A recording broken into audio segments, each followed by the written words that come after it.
Welcome back to another edition of the Saturday to Sunday Football Podcast. I am Paul Perticchese, and thank you for joining me. As always, the college football season is fastly approaching, and here at Saturday to Sunday, we have turned the page to the next wave of prospects. The last episode, we kicked off our positional preview shows looking at the 2023 running back class. Jeff Abercrombie and myself really broke down 20 draft eligible running backs in great detail, sharing my scouting reports on those guys that make up the scouting notebook, which is yet to be released as part of the 2023 premium notebooks. All these scouting reports are part of the 2023 scouting notebook. And over the last couple of weeks, I've been digging into the film. I've ran almost 90 scouting reports for the scouting notebook. We covered the running backs on the last episode. If you missed it, get back and listen to it. I know it was a long episode, but if you want to find specific guys and hear our discussion points on that, we have every single player timestamped in the description of the show. We're going to try to cut them up also and put them on the YouTube as individual, small discussions on, the different running backs, Bijan Robinson, Tank Bigsby, et cetera, et cetera. So if you just wanted to hear our takes on that, but everything is time-stamped in terms of if you listen on a podcast provider or if you are following along on YouTube and watching on there as well. Tonight, we're going to talk 2023 quarterback class. And what really makes this quarterback class interesting, different, and unique is we have seen a shift in the NFL over the last 5 years, 8 years, where teams were looking for guys that were more of that dual threat capabilities that can win with their legs as well as their arms. Those traditional pocket passing quarterbacks or those quarterbacks that traditionally win from the pocket weren't valued as much in drafts. And we also saw a lot of them not be successful in the transition from the college game to the NFL game. I mean, if we just rattle off guys recently, Josh Rosen, Dwayne Haskins, Sam Darnold. The jury's still out, but it looks like Baker Mayfield is not going to live up to the expectations. Those are all guys that traditionally won from the pocket. Mac Jones, a guy who wins from the pocket, had a successful rookie year. We'll see where his career is headed. But we've seen guys get pushed up the boards more based on their athletic ability and their arm talent. Guys like Daniel Jones, guys like Josh Allen. Now, some of them pan out, some don't. Jury is still to be determined by last year's group of guys like Trey Lance and Justin Fields, and even if you group Trevor Lawrence into that mix, and we've seen other guys as well.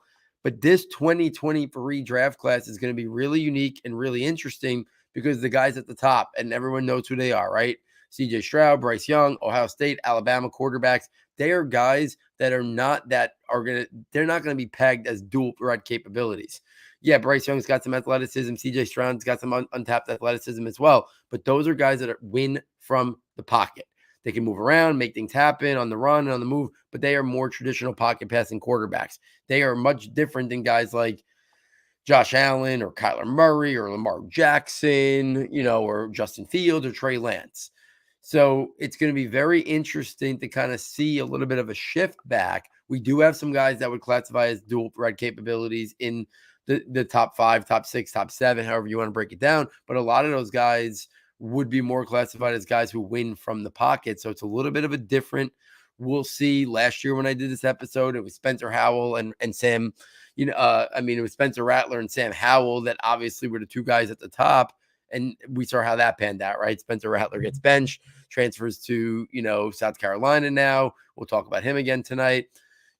Sam Howell falls to the 5th round. So things dramatically change, in terms of from one year to the next. But I've dug in. I've watched a lot of quarterbacks. I've written a lot of scouting reports. We're going to talk probably about, 15 or 16 guys tonight. In the scouting notebook, there's already 20 guys, but some of those guys are guys that were in last year's scouting notebook that I reevaluated, didn't really see dramatic shifts and stuff. I think those guys are more ticketed towards, UDFA priority free agent type. So I'm not going to get into them tonight again because those are guys that were draft eligible last year, didn't really elevate their game to the point to come out last year. So I'm going to focus my attention on some newer names tonight who are draft eligible for the first time and really dig into those guys here. Obviously, you can get all our thoughts for every player that's in the Sky Notebook if you purchase the premium notebooks. They will be out within the next 2 weeks or so. The new notebooks this is just the first version, right? We will edit and update these throughout the year. We will dramatically adjust these scouting reports. We will add many, many more quarterbacks. This is just our first run, our first film analysis with the access to the film and the highlights that we have availability to us, right? That also does dramatically impact things as well as we wait for more film and stuff to be available, for somebody like our team here at Saturday to Sunday.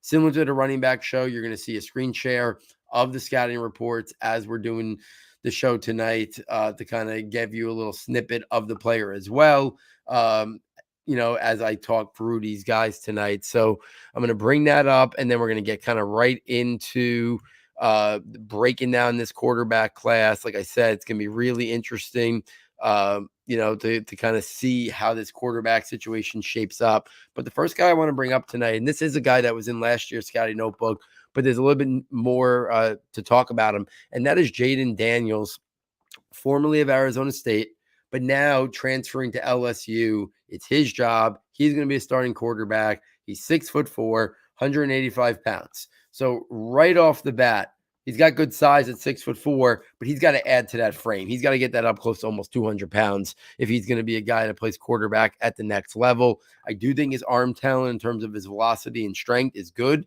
I think he's got a pretty quick release. I think he can throw with some touch. The calling card for Jayden Daniels is we know he's very athletic and he's elusive and he shows good rushing ability. He shows the ability to play off structure, throw on the move. He can do RPO concepts really well. He can make plays with his legs inside and outside the pocket to buy more time. For Jayden Daniels, it's all about, can he improve his ball placement?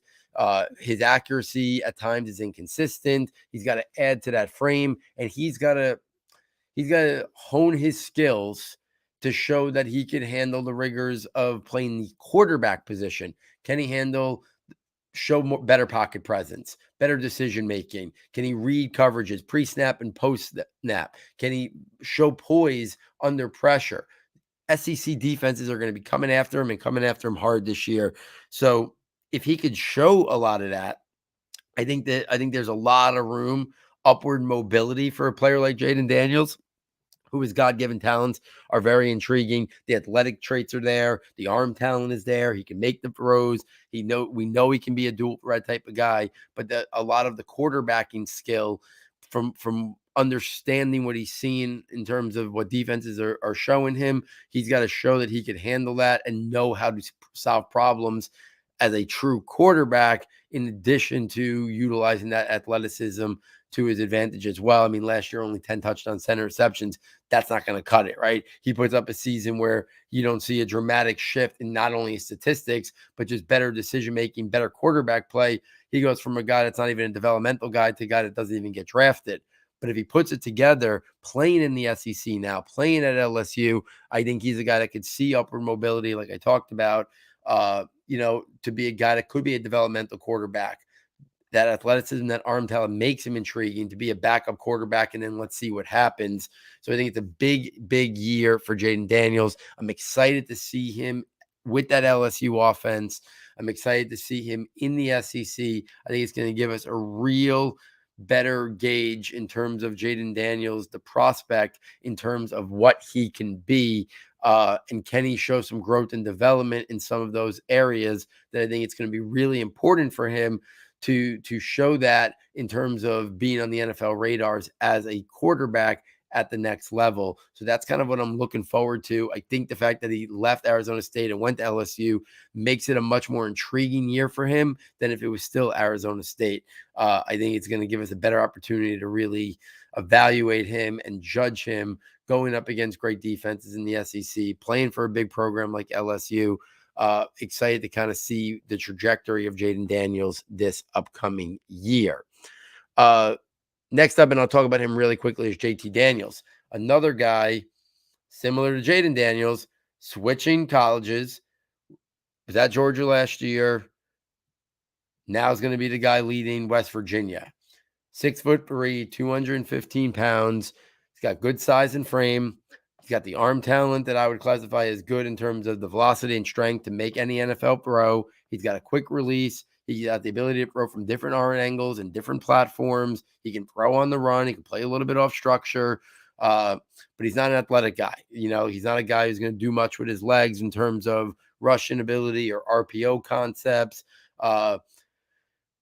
But I think he's above average at reading coverages pre and post snap. I think he shows some mental processing to go through his progressions, that there are some physical traits and aspects of JT Daniels' game that I'm intrigued by, but it's just been all hype now. Now in his third landing spot, can he put it all together and have a really productive season that puts him on that radar? Because like Jayden Daniels, if he does, I think he could be looked at as a third string quarterback, developmental quarterback, upside develop into a backup, be a day 3 type guy. But if he doesn't show better decision making, cutting down on turnovers, cleaning up his mechanics and footwork and handling pressure a little bit better, if he can't do that, I think he goes more towards UDFA status, late day 3 status, former big time recruit. It carries weight. But it's time now for him in his third spot to be able to show what he can do and put together a really strong year that leaves that impression in the NFL's minds that he could be a guy at the next level that warrants a shot, right? We saw Davis Mills, a former big-time recruit, not live up to the expectations in college, but then NFL teams were still intrigued by him. Houston takes him to the third round. He has a really good rookie year, right? That's what a guy like JT Daniels is kind of hoping for, right? Could he be that story? And I'm not sure he can, but I think if he puts together a really strong year, at West Virginia this year, I think it opens up the door that maybe it can be. And that is something that I'm really looking forward to seeing. So that's kind of where I'm sitting with JT Daniels. If we take this to the next player that I'm going to talk about, and that is Jaren Hall out of BYU, the senior, 6 feet tall, 204 pounds. I had very little knowledge of Jaren Hall, the player, superficial knowledge. Wasn't a guy that was really on the radar, wasn't on my radar last year. So I came in him with really a blank slate is the best way to describe it. And I walked away watching Jaren Hall, very impressed with his skill set. I have him higher in my ranks than I think I expected him to. I thought he was maybe going to be like 15, 16. He's higher than that for me. I'm intrigued with his skill set. He's a little undersized, but he's got very good to great athleticism, rushing ability, quickness, and it shows the ability to throw on the run. He can throw from different platforms and arm angles. He can play off structure.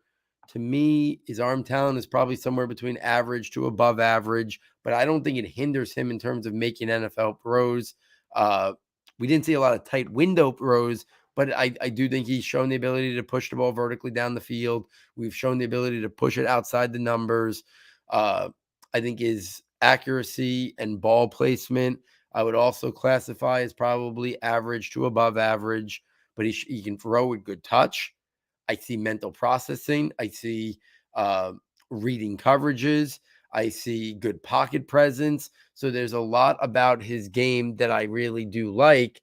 I do think that his skill set right now maybe is of a backup quarterback, but I also think if he has a really strong year, he could be looked at a little bit different in terms of being a guy that maybe could move himself up, right? Start as a backup and be that guy who's taken in round 3 or early round 4 that's going to get a shot.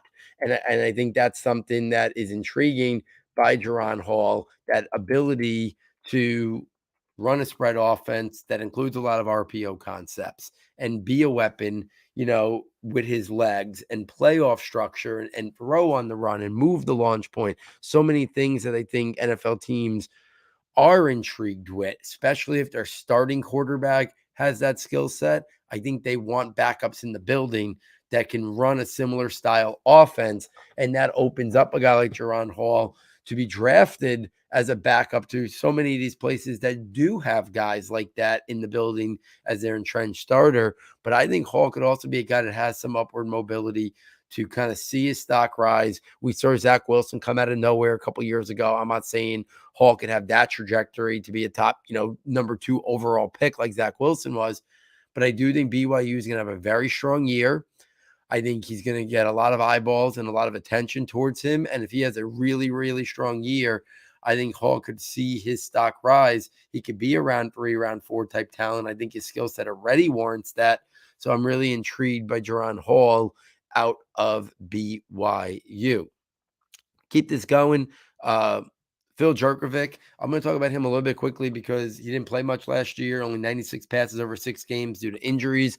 He's a senior, redshirt senior out of Boston College. He's 6'5", he's 219 pounds.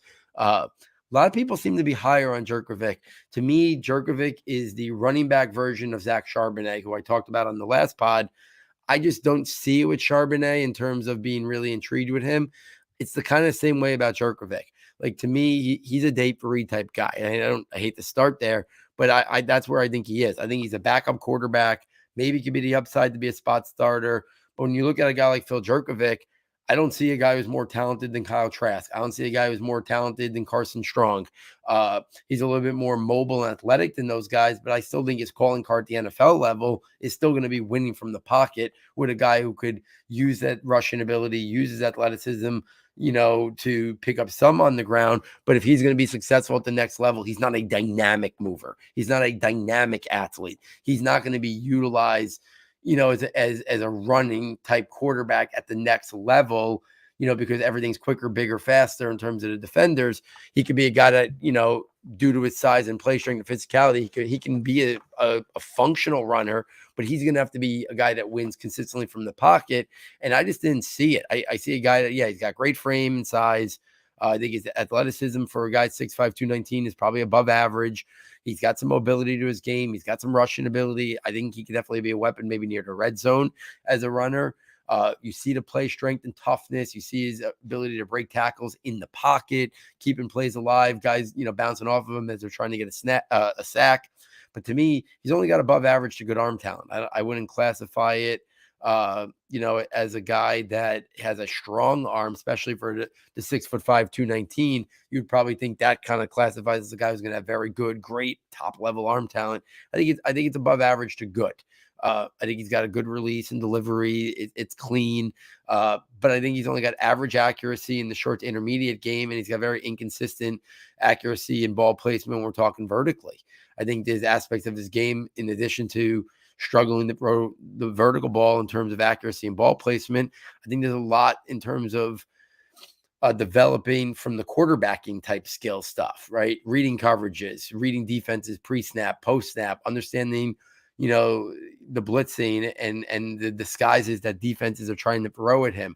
He's got to show better that he can go through progressions. He's got to show more presence in the pocket, the ability to handle pressure better. I think his poise and his mechanics really suffer when he's under pressure. You don't see a lot of anticipatory throws with Phil Jurkovec. So to me, there's a lot that I need to see him kind of advance this year and develop before I think he could be a guy that could be a day 2 type guy. I just don't see it right now from him. And I know people are higher on him. We'll see, we'll get a much larger sample size, I think, this year. I think he'll be a guy, that this year will be big for him in terms of his draft capital. So I'm not marrying these draft projections. I'm not marrying these draft rankings. These things are fluid. These are my initial thoughts. I have no problem, making changes and saying why I made those changes. But right now, I think there's a lot that he needs to still show to be the guy that I think is warranting some attention as like a top 5, top 6 quarterback for some people in next year's class.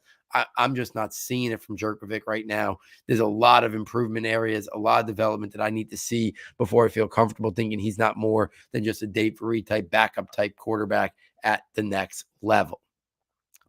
Let's keep this going with a name that it has not been talked about at all here at Saturday Sunday, and that's Devin Leary out of North Carolina State. He's a senior. He's 6'1". He's 217 pounds. Really great statistical year last year. 35 touchdowns, only 5 interceptions, almost 3,500 passing yards, almost 66% completion percentage.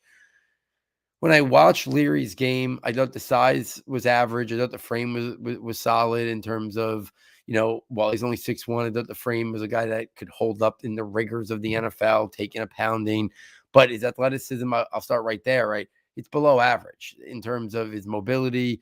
That stuff that you're not going to fix that about him. Like, he's not an athletic player. His movement is not dynamic. He can move around in the pocket a little bit, but there's not a lot of mobility to be a weapon with those legs. You're not going to get any rushing capability from him. You're not going to see a guy that succeeds playing off structure. I thought there was some inconsistent vertical ball placement. And I also just didn't see a lot of tight window throws, which a guy who's going to be a traditional pocket passing quarterback, which is what Leary is. I like to see good vertical ball placement. I like to see tight window throws. To me, if you don't have the athleticism and the rushing capabilities to play off structure in today's NFL, I want to be able to see you have a strong arm, rope it in there, push the ball vertically down the field, be willing and comfortable to make tight window throws. And that's part of my problem with Leary. I like components of his game, but even the arm talent, I would say, only classifies as average to above average in terms of his velocity and strength. So now you're talking about a guy who's not a dynamic mover, not going to win with his legs, not going to be a playmaker with his legs, but his arm talent is only average to above average.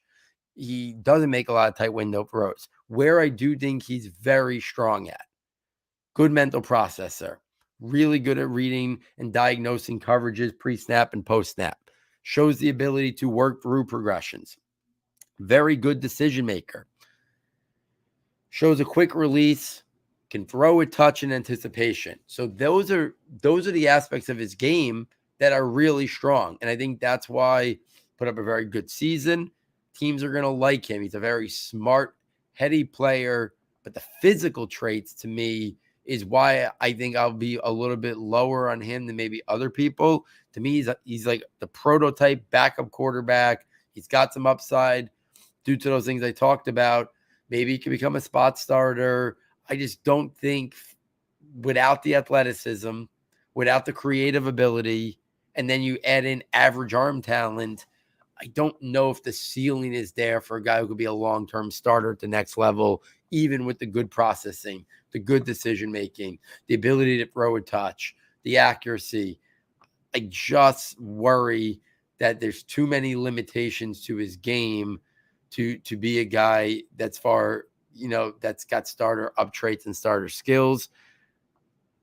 In a normal year, I don't want to use last year as a barometer, because last year, guys who I thought should have went round 1 or early round 2 fell to round 3. When I look at a guy like Leary, I could see an NFL team pulling the trigger late round 3, where Davis Mills went, where Davis Webb went once upon a time. I could see somebody taking a chance on Leary in late round 3. I think he's more of a day 3 guy. I think he's more of a round 4 guy. That's where I think he should start to come off the board.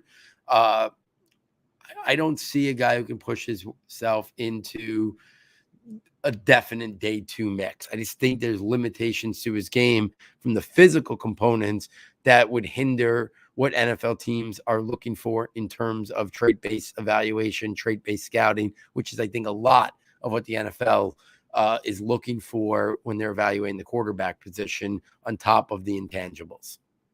Keep this going. Next up, one of the bigger names in the class, and that is Will Levis. He is the senior out of Kentucky. He's 6'4", 230 pounds. This is a guy who I think is very much in the round 1 mix. I think this is a guy who's got top 10 potential based on how this year plays itself out.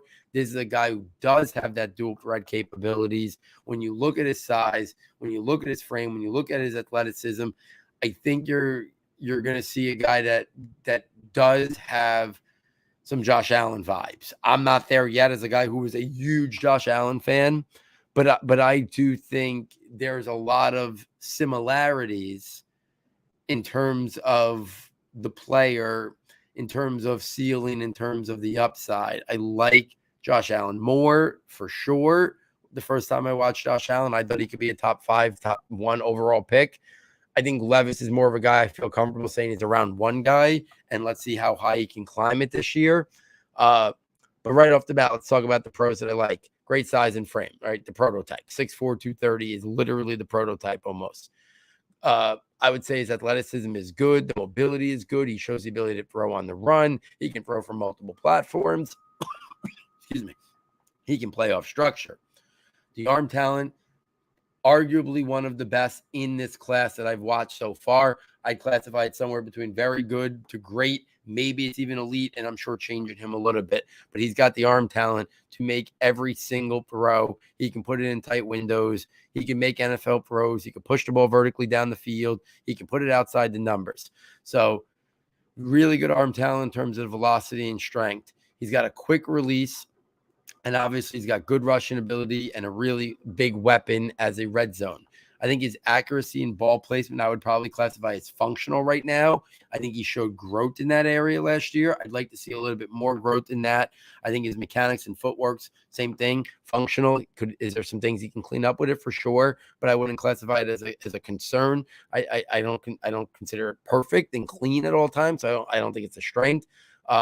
I would say it's where it needs to be right now. In terms of things that I'd like to see this year in terms of development, there is some poor decision making. The 13 interceptions kind of jumps out at the page at you, and that's some of those were clearly on Levis's decision making. So he's got to improve his decision making.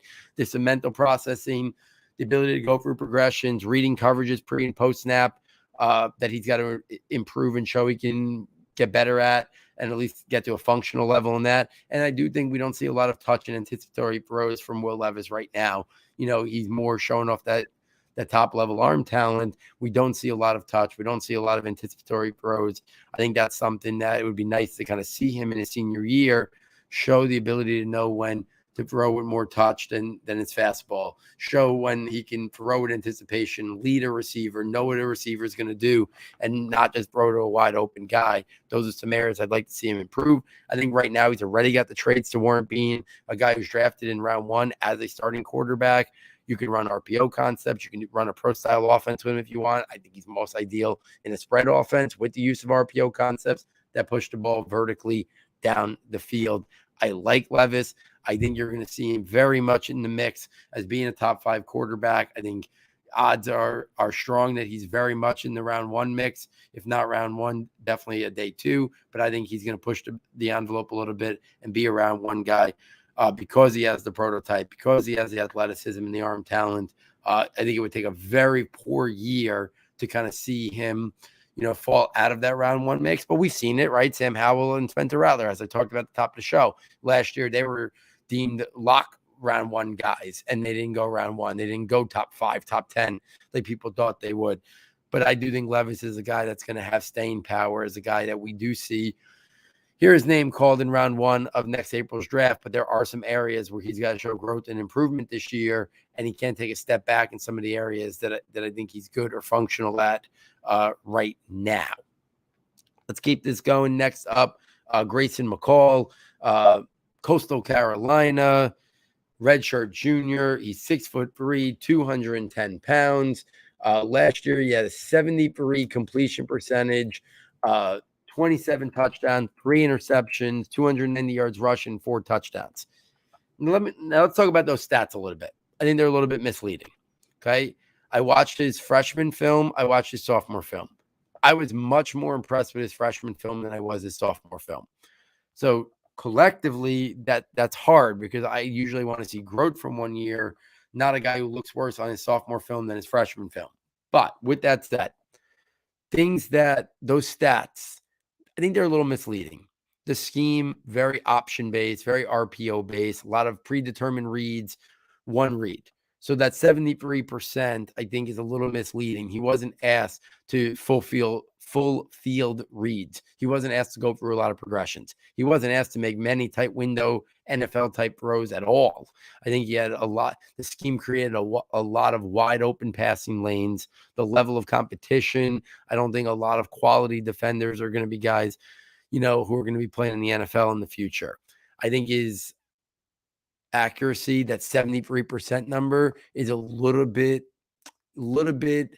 because of the scheme, because of what he was asked to do. I think he shows good accuracy in ball placement in the short to intermediate, but I think as soon as you start asking him to push the ball vertically down the field, outside the numbers, I thought there was definitely inconsistent in terms of the vertical ball placement and accuracy.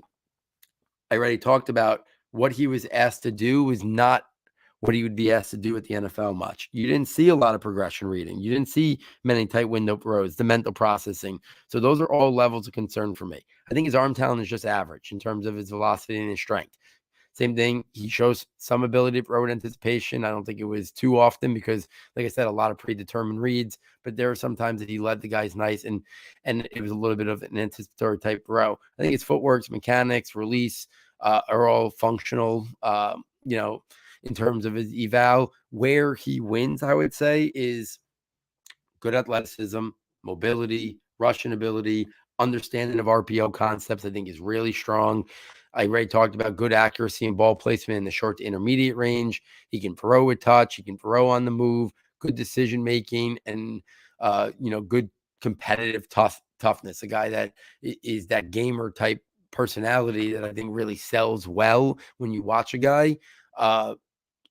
Like I said, he showed the ability to throw on the move.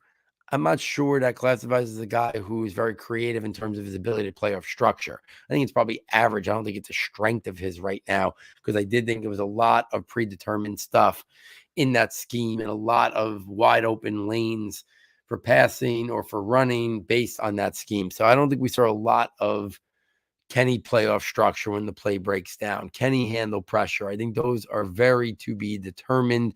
To me, he's a backup quarterback, upside to be a spot starter or low end starter. Like I said, I want to see him get back to that freshman film. I was much more intrigued with that. I think he's more of an early day three guy. Could he sneak in the round three? Sure. I talked about the same thing with Devin Leary, but I think he's much more of an early day three type guy. Not a guy who's going to be in the day two mix when push comes to shove based on what we saw last year with teams looking for certain things.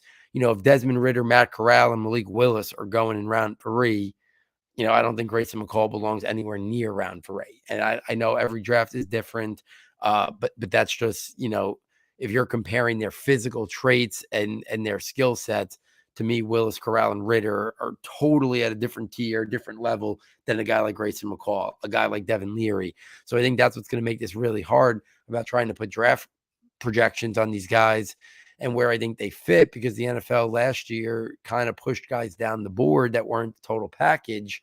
But I don't know if that was just a 1 year thing. I don't want to overcompensate for one draft class where quarterbacks got pushed down the board and it wasn't a strong class. So in general, I think everyone just kind of got pushed down the board a little bit. So we'll see. I know Grayson McCall has his fans. I'd kind of put him, for me, with me being a little bit more on, I don't like him or love him nearly as much as other people. Same thing I said about Jurkovec. Same thing I said about Charbonnet and the running back show. Could they change my mind this year? Yeah, I'm open to it. I'm not rigid in my evals. Matt and I at Saturday Sunday have been saying since day one that this is initial evals. This is initial look. You're talking, these guys can play 8, 10, 12, 14 games this year. That's a lot more to evaluate, and that could dramatically change the narrative on what these guys showed. So the door's open for McCall to change my opinion if he goes back to his freshman film, where I saw more tight window throws. I saw more things that looked like things that he might do at the NFL level in terms of the throws he was asked to make. I think I could see myself liking him a little bit more, but they just weren't there on the film from his sophomore year too much. Keep this going. Next up, Tanner McKee, out of Stanford. He's a junior. He's 6'6". He's 228 pounds. This is a guy who I think is going to be in the round 1, round 2 mix.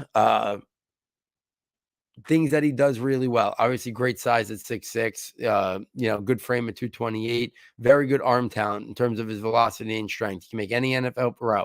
Really good in terms of accuracy, but I think where he stands out is very good to great ball placement. He can throw a touch. He can make anticipatory throws. He's got very clean mechanics. He shows the ability to be a good mental processor, read coverages, go through progressions. So McKee checks off all those boxes. It was a very down year for Stanford last year. He had some inconsistency, I'll say, in terms of decision making. He's got to clean that up. I don't think he's a great vertical passer. I'd say he's probably only average there. I'd like to see a guy with his profile, his arm talent, his size, his frame, be more of a guy who's willing to let it rip vertically down the field. My concerns are he took 2 years away from football before he went to Stanford. So he's going to be an older rookie. Not a guy who's going to do much in terms of his athletic ability, mobility, not going to be a guy who's going to throw on the run much, not going to be playing off structure much, poison decision-making on the process. So to me, there's some question marks there. So if you can put that together, if Stanford could have a better year, I think we could see him elevate himself maybe into the round one mix. I think right now, to me, he's more of a guy who can go late round one. I'd feel more comfortable in round two. I think he's got starting quarterback traits if you're looking for that traditional pocket passing quarterback. So pro style, I think he could be a West Coast guy. I think he's a good rhythm passer. I think he can play in a spread as well. So we'll see. I think the ceiling could be high on him if you're looking for that type of prototype quarterback. For me, McKee did not make my top 5, but he was my number 6 based on what he showed last year. But there's some guys that I think could leapfrog him still, and that's where, to me, there's a little bit of a drop. There's 5 guys that I really like that I think could be round one talents, and then McKee kind of is the next guy in line, in terms of that. So let's keep this going. Next up is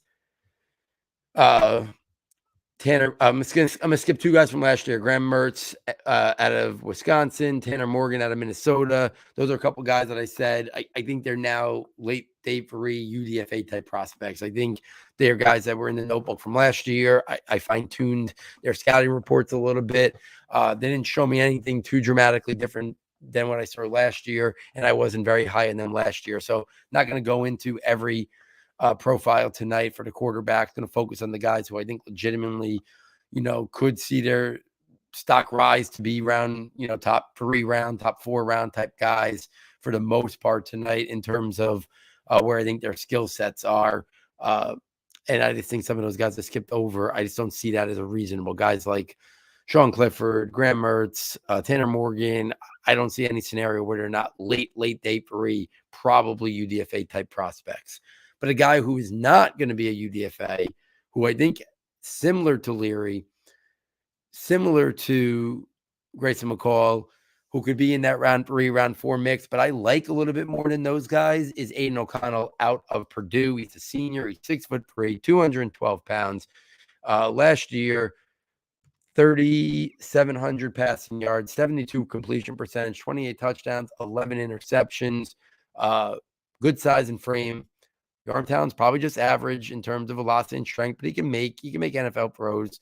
Similar to Leary, below average athleticism, not going to be a guy that does much with, running, mobility, not a playmaker, not going to do a lot throwing on the run. Another guy, traditional pocket passing quarterback. Unfortunately, similar to Leary, I didn't see a lot of tight window throws. So there are definitely things that I think limit his upside, which is why I think he's more of a late round 3, somewhere around 4 type guy. But what can he do? He's got good size and frame. I do think the arm talent is only average. So again, lacks athleticism, average arm talent. That doesn't really usually have the prototype of what a team's going to look for as a starting quarterback, which is why I think he's more of that late round 3 to day 3 mix, which is backup quarterback. Maybe he's got the upside to develop into a spot starter or low end starter, for a team. Where his strong suits is, I would classify, I think he's got very good to great ball placement and accuracy. That's the thing that intrigues me most about O'Connell. It's why I like O'Connell more than Grayson McCall. It's why I like O'Connell more than Jurkovec. It's why I like O'Connell more than Devin Leary. Because I do think, similar to why I like Tanner McKee, as a guy I don't has great ball placement, O'Connell is not that far off of him. And that's what that intrigues me about O'Connell's game.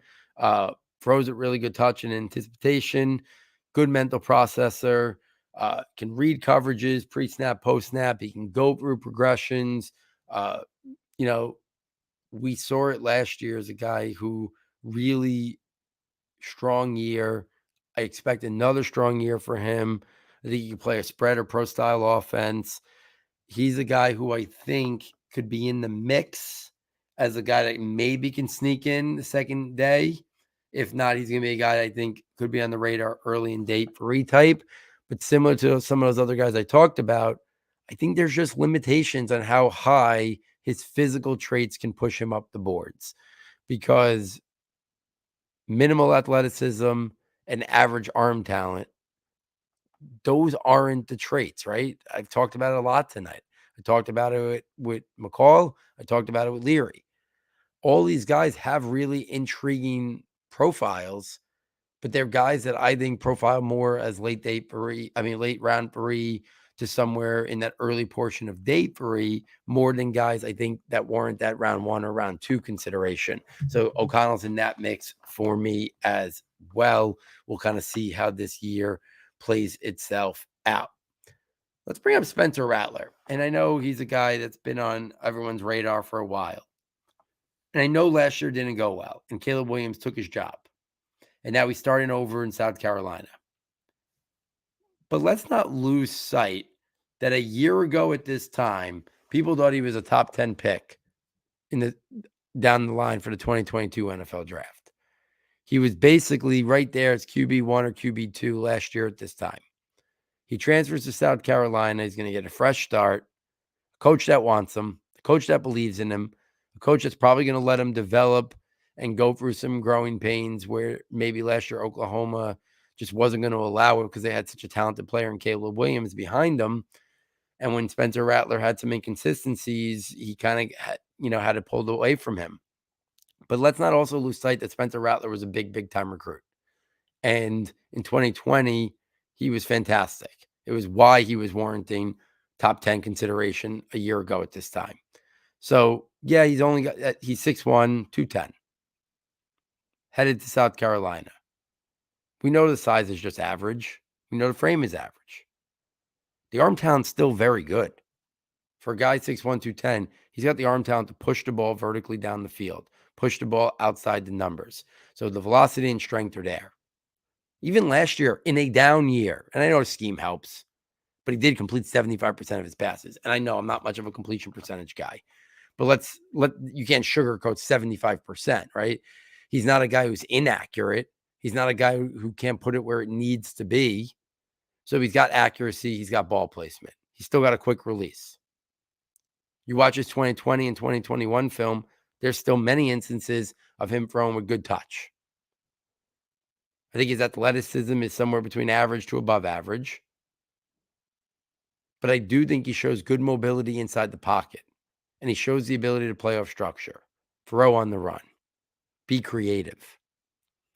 That just natural feel, instinctiveness, whatever you want to call it, improv skills. I still think it's there. Same reason why I really liked him last year. I liked him more than Sam Howell before last year started. So I think he's got to show growth this year. Things that we didn't see him improve last year. Show that he can go through progressions faster. Make full field reads. Be a better decision maker. Show the ability to handle pressure in the pocket. Show better poise. Don't have his mechanics break down when pressured. If he can improve upon some of those areas, I think you're back to talking about this guy having the traits to be a starting quarterback. If not, he's probably ticketed to day 3. He's probably ticketed as a backup quarterback role. But I still believe that he can turn this around. I still believe the physical traits that Rattler possesses is warrant of a guy who's going to end up going on day 2. The question is he a guy that goes more late round 3 as a guy that teams are looking at as backup, maybe an opportunity to be a starter, similar to Ritter this year, similar to Corral this year? Or can he improve upon the things that we want to see him improve? And can he push his way back into the round 1 mix? Can he push himself up to the top 5 quarterbacks in this class. I don't think it's impossible that he can do that. I think the fresh start is good for him. I'm excited to see what version of Spencer Rattler we have this year. Maybe he let the press clippings and the hype get to him, but maybe now last year was a little bit of a humbling experience. Do we get the best version of Spencer Rattler this year? I don't think it's inconceivable that we do, which is what makes me very intrigued with him to see, because I do think the traits are there to be a good starting NFL quarterback. We'll see if he can put it all together. Next up, Anthony Richardson out of Florida, redshirt sophomore, 6'4", 240. You want to watch a player that shows you glimpses, and glimpses is the right word because he didn't play much last year. But you watch what's available. You watch the games he played. It's hard not to get really, really excited. You see a faster Cam Newton. You see some Josh Allen in terms of raw tools. Raw tools. Not who Josh Allen has became in the NFL, the refined player. But you watch Anthony Richardson and you see the raw tools that made Cam Newton the first pick in the draft. You see raw tools that made Josh Allen a top 10 pick. You see raw tools that made Dante Culpepper way back when a first-round pick. So Anthony Richardson, to me, is the most polarizing prospect at any position heading into the 2023 NFL draft, heading into this upcoming 2022 college football season. No other player more polarizing than Anthony Richardson. Because if you ask me to make a bold prediction, it would be that I don't think it's crazy that Anthony Richardson could be the first pick in the NFL draft next year. I don't think it's crazy that Anthony Richardson can be drafted ahead of Bryce Young and ahead of CJ Stroud.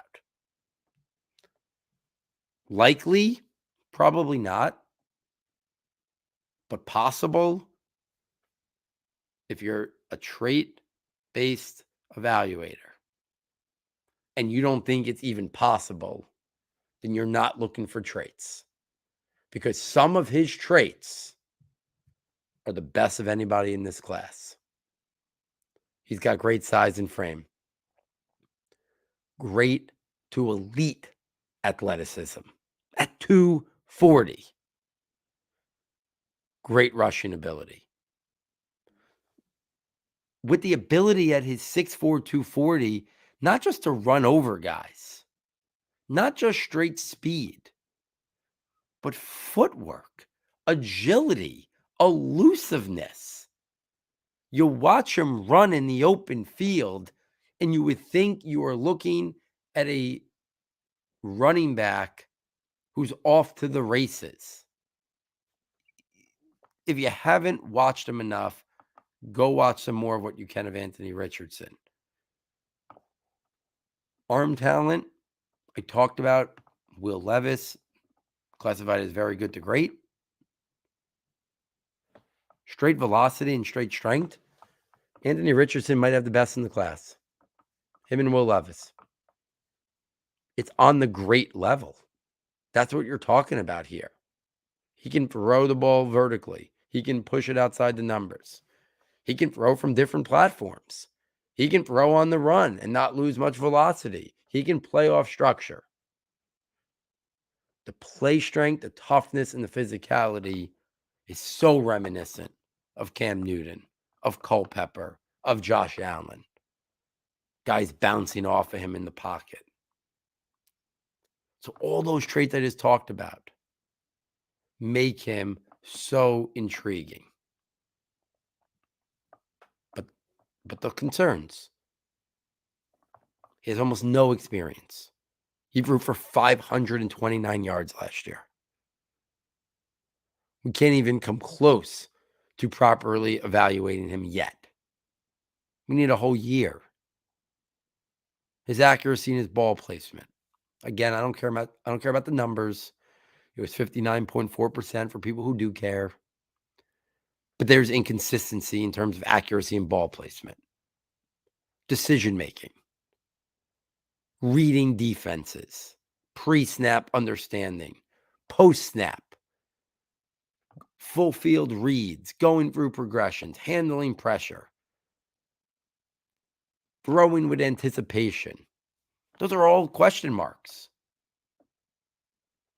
There's as many question marks as there is strengths, which is why he's an enigma right now. But he's the most polarizing prospect I have watched. I think he's the most polarizing prospect of the college football season because he's the wild card. He's the wild card that could be the guy that no one thinks could be the first quarterback taken right now. And I think it's not crazy if he shows functionality in some of those things I just talked about and some growth and development in some other ones. If he does that, you're going to see him go in the top 5. You're going to see him go in the top 10. And I don't think number 1 overall is out of the question. And for a guy who's got 529 passing yards to his name right now, it sounds ridiculous. But I don't think it is. Okay? I don't think it is. So, Anthony Richardson, Devy leagues, do whatever it takes. Get him on your team now. Because I think his value will never be lower than it is right now.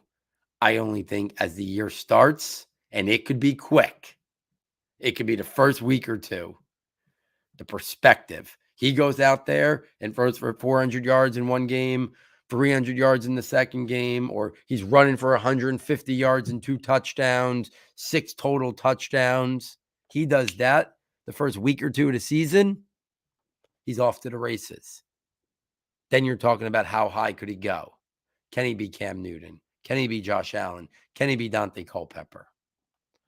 I think it's going to be a freight train picking up steam the whole college football season.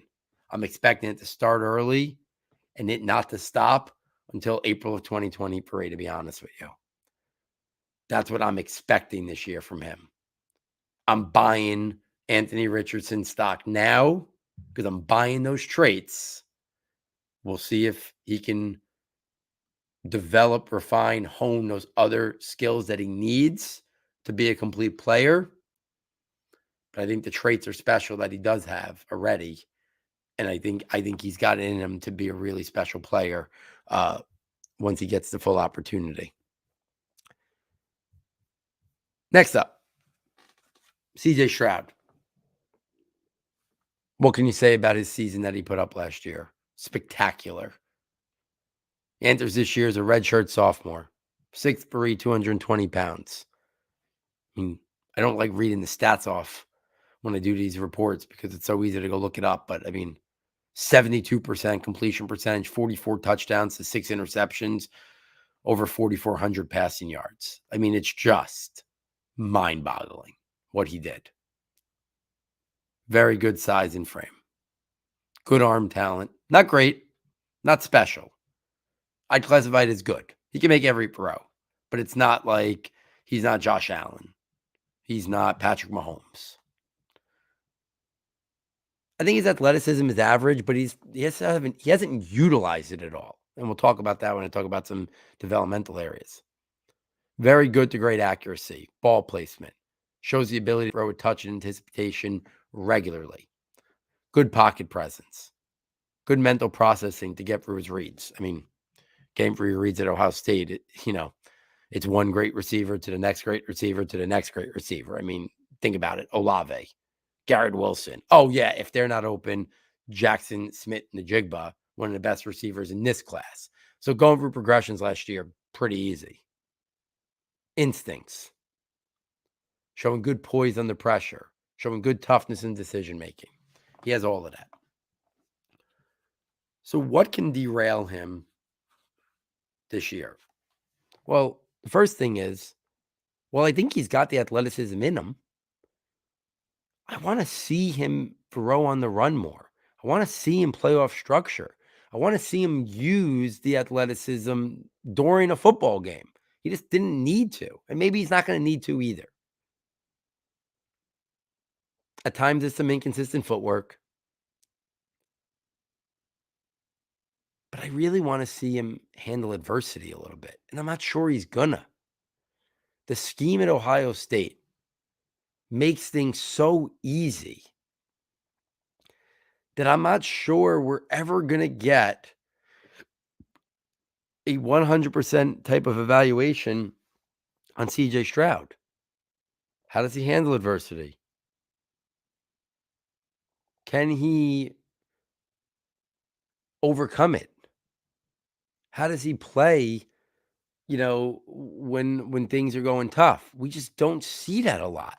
The scheme is so pristine that we're going to make an evaluation on CJ Stroud, and we're not really going to know in terms of certain things. Is it the scheme? Is it him? Is it Bolt? Is it the receivers? So there's going to be some lingering questions that I didn't even put in the developmental areas because we're not going to get answers to them. We know Ryan Day is one of the best offensive minds in college football. We know their receiving core is just loaded. Even with losing Garrett Wilson and Chris Olave, they're still loaded. The Jigba who I talked about, Fleming, Harrison, the list goes on and on. Stars. So I think he's ticketed to be a franchise quarterback. He's going to be a guy that teams believe in, top 5, top 10. I don't think that doesn't come without some reservations, though. Because if it continues to seem as easy as it is he just making it look that easy? Or is the coach, the scheme, the receivers, the O-line, is it just affording him the ability that most quarterbacks aren't given? And I think that's the question mark that probably will go unanswered. It truly will. Can he solve? What type of problem solver is he? Because I'm not sure he faced a lot of problems. He checked off boxes. He checked off traits that I'm looking for.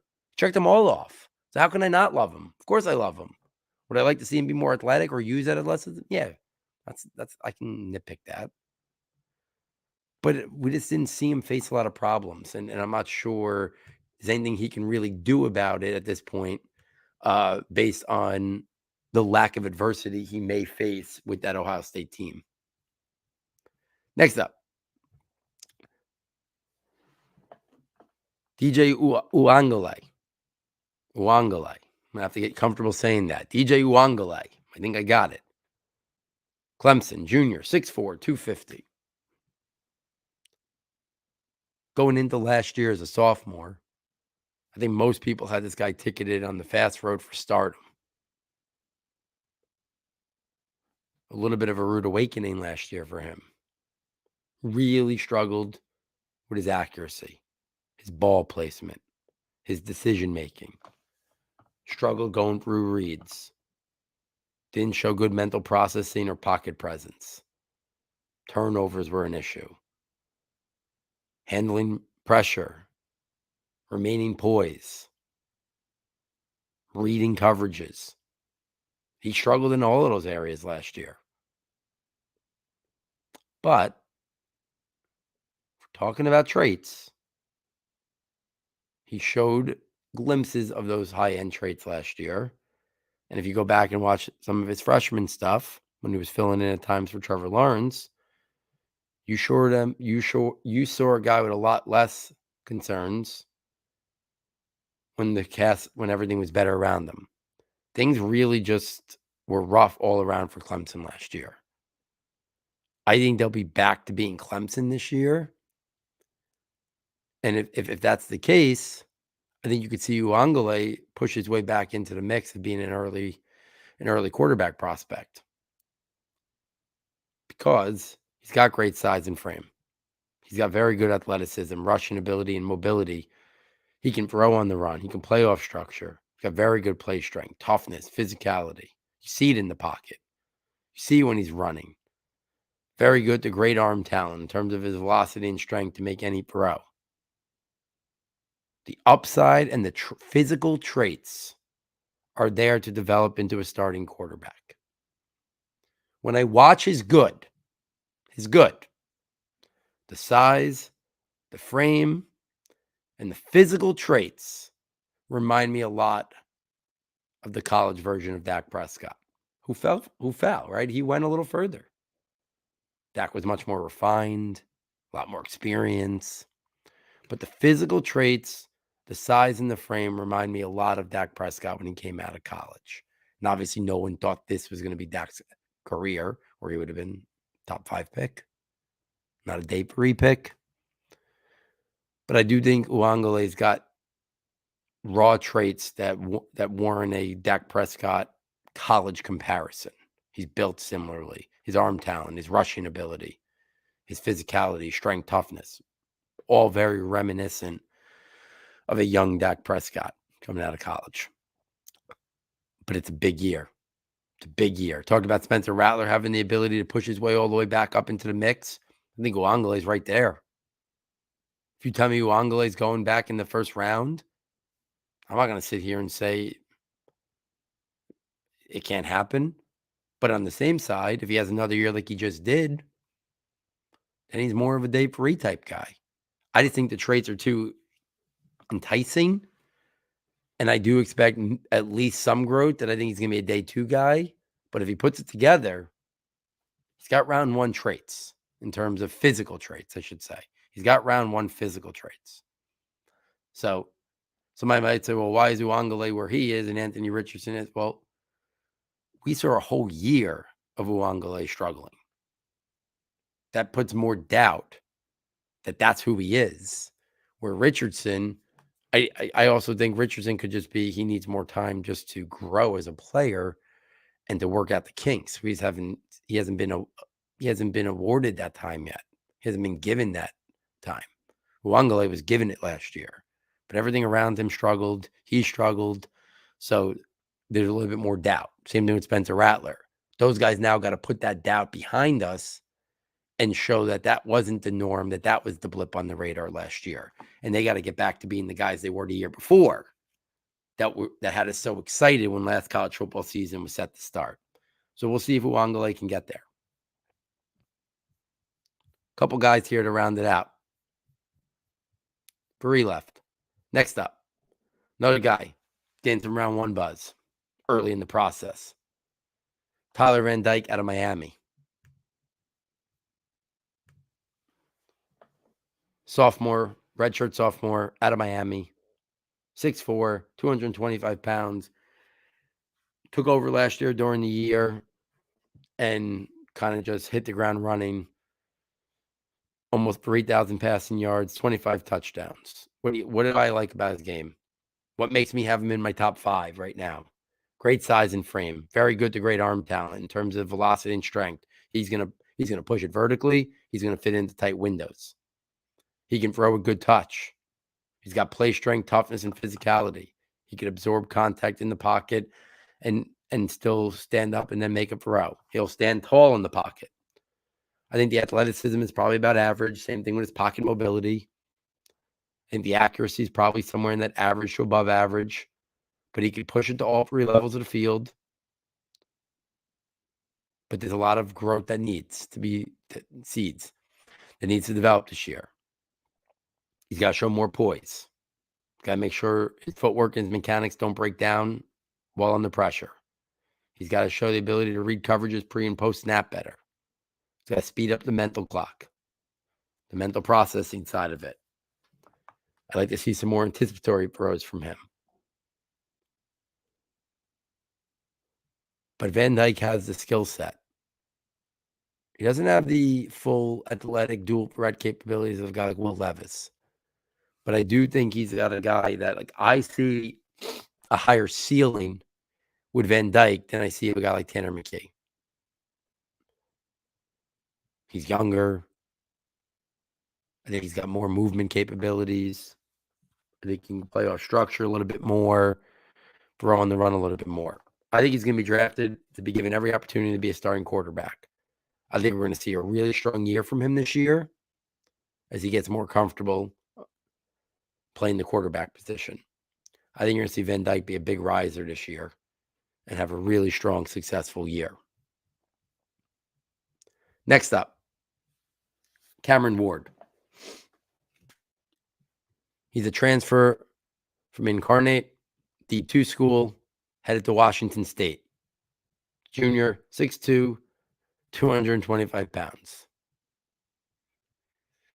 While Anthony Richardson is the guy that I'm most intrigued with at the quarterback position, gotta say, if you ask me to name a sleeper, if you ask me to name a guy that could really see upward mobility in his draft stock that was never getting hyped up, right? Spencer Rattler, if he moves up, okay. I mean, he's back to where he was last year.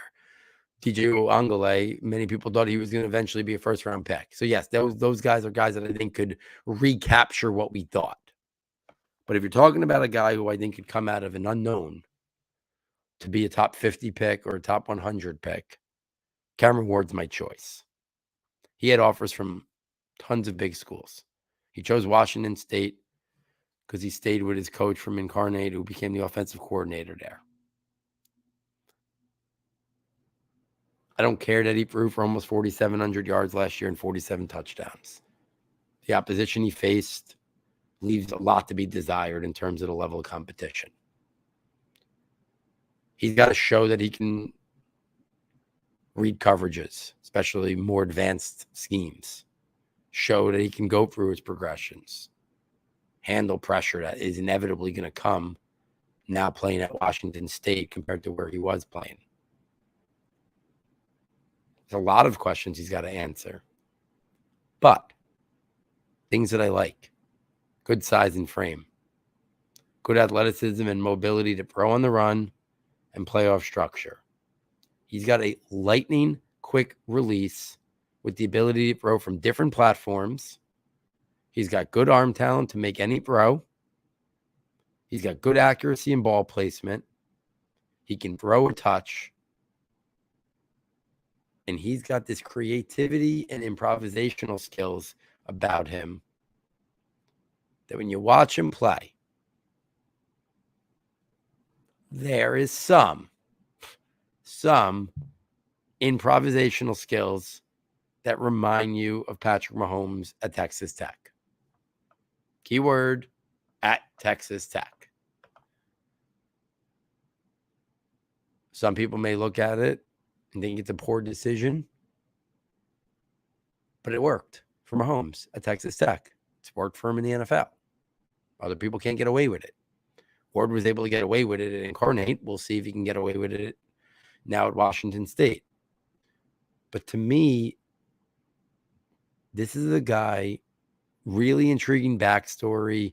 He played high school ball at a place that just basically ran like the wishbone triple option offense. So he barely had an opportunity to throw. That's why he was like a 0-star recruit.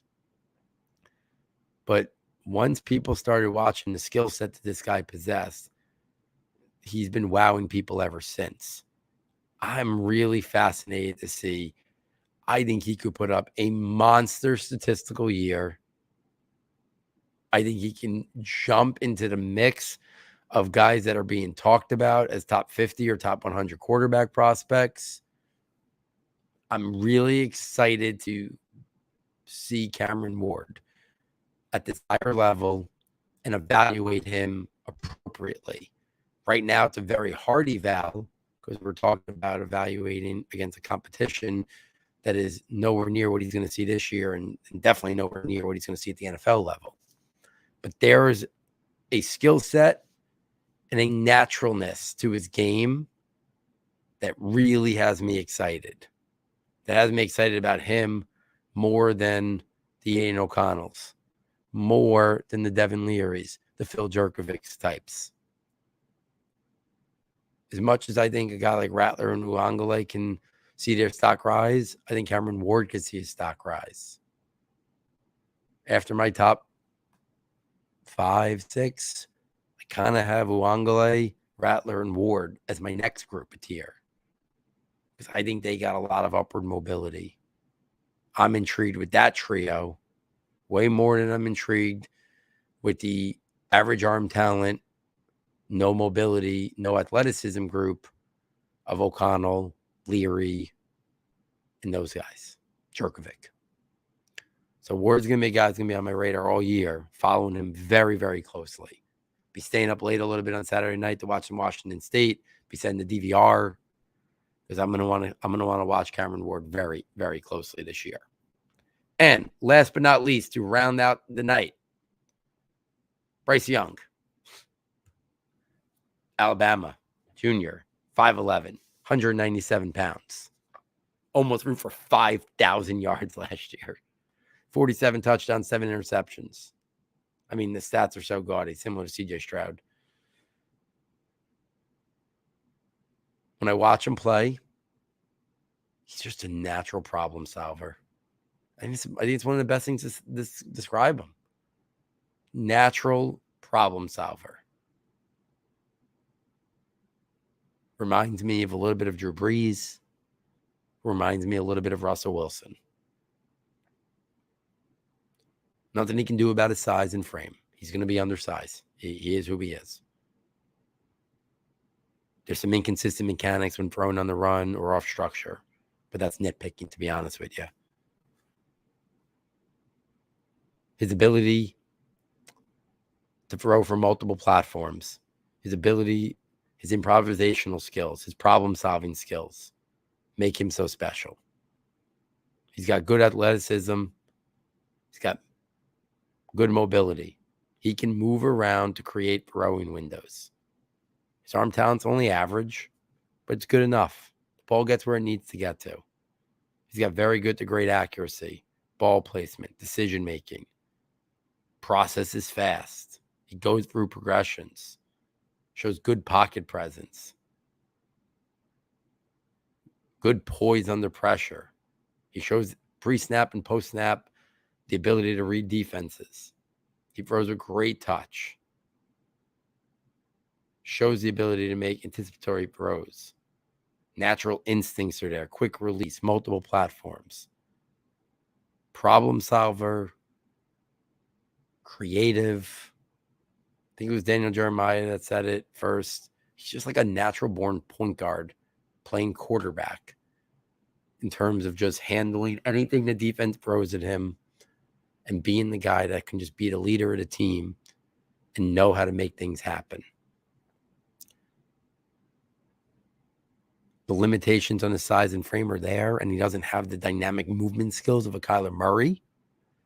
So that's gonna knock him a little bit in terms of people are going to be very concerned about that size and frame when you tack on the fact that he's not a dynamic athlete like Kyler Murray, like Lamar Jackson.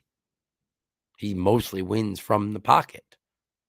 Now, he shows great ability to move around in the pocket, throw on the move, show that improv skills like I talked about, that problem solving that I talked about. But he's a guy, I don't see him not being a top 5, top 10 type guy next year. Not after what's going to be a great year at Alabama again. So there it is, guys. I'm excited about this quarterback class. I really am. After this year not being so exciting, next year we're going to go back to like it was last year. I think there's going to be a lot of excitement about next year's quarterback class. And I think there's guys that can really make a move that I'm excited to watch. Where I stand right now, my rankings, I don't even know how to really break the tie at the top. It's 1-2, CJ Stroud, Bryce Young. If you ask me tomorrow, it might be Bryce Young, CJ Stroud. If you ask me after week 1, I could flip them. After week 2, it's a full thing. What I'll say about this is Stroud checks off more of what ideally would want to see in terms of size, frame, and arm talent. But Young, I think, has the problem-solving, improvisational creativity that I think you need to really be successful at the next level. And I think it's such at a high level that it might be able to make up for the limitations of his size, frame, and his arm talent. So they're a 1A, 1B for me right now. I'll put Stroud at 1 because he has more of the prototype in terms of the arm talent, the size, and the frame, but it really is a 1A, 1B. Third is Anthony Richardson. Give me the traits. Buy the stock now. I think he's the only guy on this list who could somehow push CJ Stroud or Bryce Young off of the top. And this is a guy who only put for 529 yards last year. But that's what I think of his raw skill set. Will Levis is 4th. Tyler Van Dyke is 5. Those are the guys that right now I'd feel comfortable pulling the cord on as round 1. Tanner McKee is 6. Then I talked about the guys I said before. Who are the guys that I think right now probably don't even have day 2 draft capital? I'm probably being generous. But DJ Uiagalelei, Spencer Rattler, Cam Ward. They make up my 7, 8, 9. And I think those are the 3 guys with the most upward mobility from where they're being projected right now. And then rounding out my top 10 is Jaren Hall at BYU, who maybe I should just kind of put him right with those guys. I don't think anybody's looking at Jaren Hall as more than at best around 3, but probably a day 3 guy right now. I think he could see his stock rise too, just like Cam Ward. Could he push himself into the mix to be a top 50 or top 100 player? I think he could. So those are my top 10. After that, it's the seniors. It's the Aidan O'Connell, Devin Leary got group. I do have Grayson McCall in there at 13, Phil Jurkovec at 14, and then Jayden Daniels at 15. Those are my top 15 guys. I talked about all of them in depth tonight. We'll see how much movement. I'm sure there'll be a lot as the year goes on, but I'm really excited. All of those guys I just talked about, those 15 guys, I think they could all be, there's a scenario and a path where all of them could be picks in the top 4 rounds. Is it going to happen? Of course not. We only usually get 10 quarterbacks drafted in a draft class. So 15 aren't going in the first 4 rounds. But they all have a path of being selected in the first 4 rounds. All 15 of them. I truly believe that. Jayden Daniels might have the hardest path. But if you put it together this year at LSU in the SEC, there's a path. So all 15 of those guys have a path to be top 4 round picks. My guess is 7 or 8 maybe do it, just by the law of averages. Not all these guys come out. Some guys fall. Some guys might rise. But all 15 of those guys, I think, have natural traits that would warrant being selected in the top 4, even if you stretch it top 5 rounds. But we'll see how it all plays out. So I'm really excited about this class. Checking in on the quarterbacks this year is going to be so much more fun than checking in on the quarterbacks last year. Watching more film, changing my opinion on these guys. It is going to be really exciting. So, with that said, I hope you are enjoying these positional preview shows as much as we enjoy doing them. Similar to the running backs, not nearly as long, but similar to the running backs, I will timestamp everything. We will try to divvy up into short videos of each player, but you could obviously listen to the whole podcast. You can watch the whole video on YouTube. If you enjoy this content, if you're watching on YouTube and you're enjoying the scouting reports that I put it on the screen share, that is what makes up our scouting notebook. By the time it's all said and done, there'll be over 100 profiles in there. But it's not stagnant. It's not a PDF file. There's a reason why since Saturday, Sunday was created, we did it as a live breathing document on Google. Because I'll change things as I'm watching a game on Saturday, right in the middle of a play, right after a play. I'll see something that I never saw before, and I can make it move. Or I'll watch the film on Saturday and make a change on Sunday or Monday. What you see if you buy these reports now will be updated, edited from September through April 2023, the week of the draft. There'll be more guys added. Things will be separated to make it, who declares and who does not. But it's a live breathing document that will be updated in real time. And that's what makes it different and unique than just reading a scouting report. Because you can find lots of scouting reports on Bryce Young and CJ Stroud right now. But you don't find one that updates it as they can in real time. You can find one dated summer 2022. Then you can find one dated January 2023 or March of 2023 before the draft.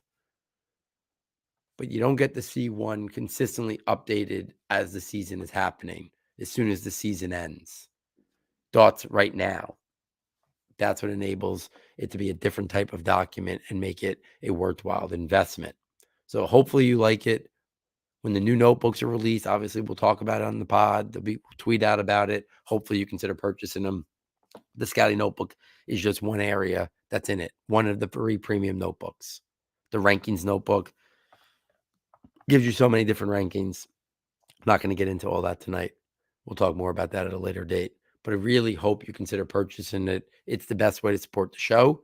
It helps us to continue to do what we want to do here at Saturday, Sunday, which is continue to bring you the best coverage we can on these college prospects as they're transitioning to the NFL game, help you for your fantasy leagues, help you a better understanding of these players, who they are, the evaluation process, and everything that comes with it. So, on behalf of our sound tech engineer, David Nicano, and myself, we thank you for joining us, and we look forward next time taking you from Saturday to Sunday.